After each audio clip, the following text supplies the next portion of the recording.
National highways ఉన్నాయి, జాతీయ రహదారులు.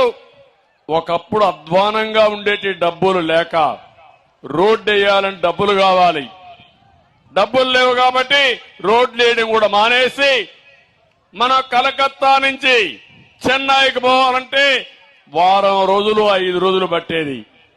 ఎవరైనా ప్రయాణం చేస్తే ఒళ్ళంతా హూనం అయిపోయేది.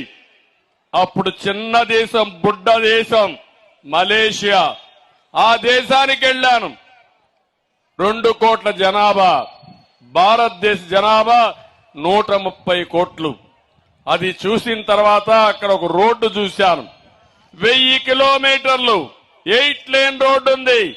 నేను అడిగాను అక్కడ, మీరు ఎట్లా చేశారంటే టోల్ గేట్లు పెట్టాం, ఎవరు వాడుకుంటారో వాళ్లే డబ్బులు కడతారు, దానివల్ల మేము ఈ రోడ్డు వేయగలిగామని ఆ ప్రధాని నాకు చెప్తే ఆ మాట విని వాజ్పేయి ప్రధానమంత్రి గారికి చెప్పి నేను మెప్పించి నేషనల్ హైవేలో మార్పులు తీసుకొచ్చి 1 పైసా అదనంగా ఖర్చు పెట్టకుండా రోడ్లన్నీ